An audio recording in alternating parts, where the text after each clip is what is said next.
Hi, demo regarding budgeting feature sa app. So, nandun siya sa 3 dots. Then, budgeting. Then, kapag wala ka pang created budget for the month, ito yung lalabas pag meron na. Ito naman, didirect ka na niya dun sa posted or allocated budget mo per category. So, gawa tayo for June. Click lang dito sa click here. Then, kikreate na siya ng budget template mo for this month. Automatic, kinukuha niya yung income mo for this month or recorded income mo for this month, including yung earned interest. So, wala pang allocated. Kung mag-allocate ka, click lang yung plus sign sa taas. So, try natin mag-allocate ng 12,000 sa food. And save. Yun. As you can see, since today is June 22 na, we already spent 8,688 for food. So, instantly kinukuha na rin yun ng app based on your posted transaction logs. So, basta lagay nyo lang ng category, kinukuha niya na. Then, ibabangga niya sa allocated budget niya. So, wala namang siyang error na ipapakita. Aside from marking red yung allocated. So, meaning over-allocated kayo for that category. So, mamaya, i-edit natin. Lagyan lang tayo muna ng iba pa, like phone. So, sa phone, yung plan ko,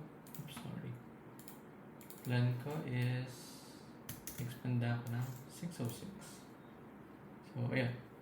Kung sakto yung inallocate nyo or sakto yung in-spend nyo sa allocation nyo, vice versa. Yun. White siya pareho and makikita nyo dun sa percentage na under utility, 100% siya may color green. So, anto tayo ng isa under utility. 1.5, mag-allocate ako for water bill. So, hindi pa ako nagbabayad. So, wala pa akong spend for water. And over-allocated pa yung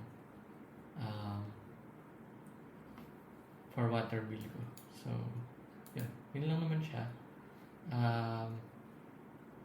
Meron pang ibang tab like insight. So, kinakompute niya lang kung magkano yung estimated savings niya dun sa month na yun based on your actual spending. So, what else?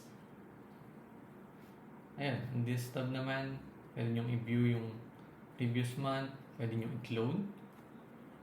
Cloning will copy yung allocation nyo from selected month to current month. So, since yung June ko is created na, pag clone ko ito, magpa-prompt to ng error. Since meron na akong existing for June.